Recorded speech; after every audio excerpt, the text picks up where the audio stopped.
Hey everybody, Raymaker here with you this week. We're doing some Italian football this week and we're going to Italy. We're going to start with the Inter Milan Udinese match that's going on. And we see these lines at plus 150 and plus 210. And, I really like this signing of Tommaso Rocchi coming over. I mean, he's Lazio captain for all these years. And he falls out of favor with management and ends up moving to Inter and has been pretty vocal about coming out and saying, I want to be in front of Inter. I do not want to see them ahead of us this year. I'm going to Inter. I'm going to help them move up the cup, get second place, and hopefully go further. Catching Juventus might be a little bit of a chore, but he can certainly help Inter along the way. He's only played 160 minutes all year. He's dying for some playing time, and he's probably going to get some. Quietly, this Inter team has moved along. They're in third place, tied with Fiorentina for the third place on the table, and they need these 3 points. I love this plus 150 on Inter Milan. What a value! When you read the lines, you see the plus 210 and the plus 150. And I know everyone out there is thinking, those are draw type lines. I mean, those are lines where you think, all right, Vegas is trying to tell us that there's going to be a draw here. I beg to differ. Shutting down Di Natale is all you need to do. And Inter is great at taking one man out of the mix. And if Di Natale does all their damage, how he goes is how Udinese goes. And I think Inter is going to be just fine shutting him down. I don't see their decrease, their chance of getting those 3 points at home against Inter is diminished greatly if Di Natale's taken out of the mix. And I think Inter's going to find a way to take them out of the mix. I love this plus 150. Talk about value. What are we all about here? Value. That's what we talk about. So, Inter Milan's on my board. Plus 150. Plus 150. Thanks. All right. We're going to move over to Parma. Taking on Palermo. Parma's one of only 2 teams this year that are undefeated at home.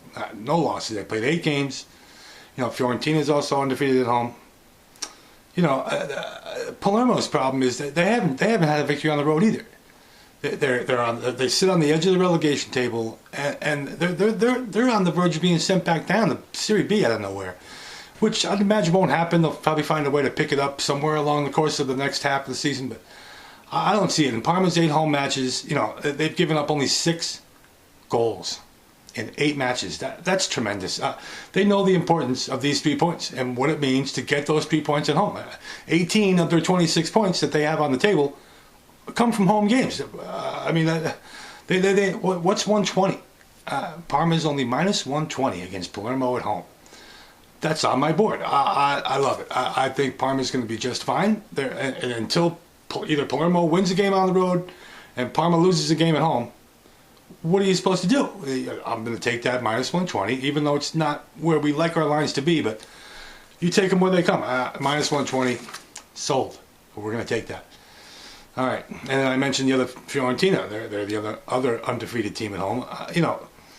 They've been tremendous. Look who comes calling, Pescara. What is Pescara going to do with Fiorentina? I mean, Fiorentina, 35 goals scored against Pescara this year, and we're only 18 games in, averaging 2 goals a game against, which is terrible. The Viola are scoring. I mean, what do we got? What do we got? Viola is scoring. They have no less than 2 goals in any game since November hit, since the calendar hit November. That's tremendous. 20 goals the last 8 matches. Going into the holiday break, and now you got Pescara, what are they going to do? Get on the plane, take a couple weeks off, and figure out that they need to stop somebody, or else they're going to be sent down to Serie B? Well, that's not how it works. You just don't say, okay, guys, we know what we need to do. Let's get this fixed. Well, everybody knows what their problems are. You don't just go into the locker room, go into the video session and say, this is how we fix this. That doesn't work like that. Sorry. Some people think, well, we know we need to adjust.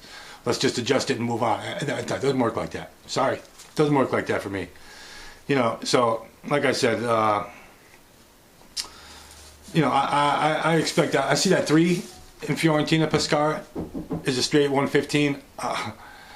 What are we supposed to do? Fiorentina's scoring at will, and Pescara can't stop anybody from doing anything they want. It's like an open net back there. I think that over 3 at minus 115 is an extremely valid play. I think we should all be on that play.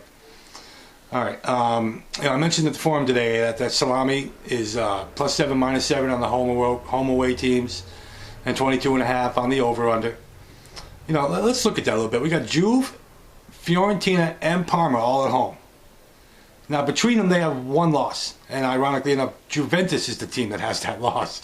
Fiorentina haven't lost at home. Parma haven't lost at home. We've covered this. But only problem I really have here is Genoa being at home. My goodness. Talk about a sorry squad. They've won one match since they beat Lazio in Rome back in late September. What I like about this whole pace of Bologna, I like Bologna the way they're playing football right now. All right, they lost that last game against going into the final break, and they took out Napoli in Napoli. They drew with Lazio at home. Those are two pretty good teams that are right there with them. And then they beat Atlanta 2 weeks before that. So I see the Bologna at 0 and minus 105 for the pick, minus plus point half. Right, so we got Bologna pick plus half at minus 105. I like this value on Bologna. I think I certainly stare at that plus 240 going, oh my goodness. So they're plus 240, and Genoa is plus 140, and Bologna is plus 240. Wow, I'm not a greedy type of guy. I'm not going to blame anybody who puts Bologna on the board at plus 240. That's value.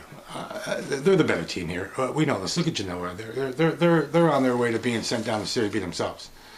But I like Bologna here at the pick plus half at minus 105. That's going to be a play around. But getting back to that salami, 22.5 is up there. We know this. 22.5 goals, 8 games. I think Vegas is kind of tipping their hand here with 22.5. That's a lot of goals, and it's juiced at minus 113, minus 112. Obviously this is only for Pinnacle users because not many people really have access to the salami and the over/under. But minus 7 goals for the home team.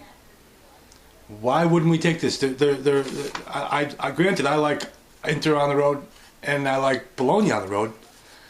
Other than that, I don't see any other home teams having any problems. There's 6 wins out of 8 matches. I see that minus 7 for the home teams is a good play, and the over 22.5 for the salami is also a good play. And what's also going to contribute to that is that Napoli-Roma game. How many goals are going to be scored in that game? If it's 2-1 halftime, and we need another half goal somewhere, another goal coming out the whole second half with a 3.5 at minus 110. Yeah, that's going to come, and we're going to get paid. I love that 3.5 on Roma and Napoli. In Napoli. I know Roma just scored 5 goals against Orlando City and down here in Florida on that little break, but obviously that match means nothing at all.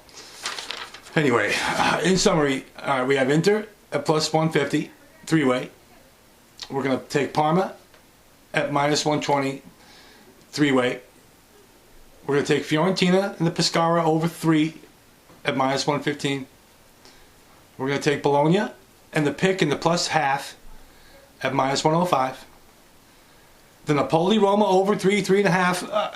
Valid play at minus 115 as well, minus 110 depending on your book. And for your Pinnacle users out there, minus 7 on the home teams and the over 22.5 on the goals. Great play. I love both plays. I see nothing stopping all these goals from coming in the last week, first week off the break. So hey, thanks for joining me. Rainmaker here. You can feel free to log in to ej.rainmaker.com. Check me out. So to everybody, of course, buona fortuna, in bocca al lupo. Thanks for hanging out. We'll see you guys later.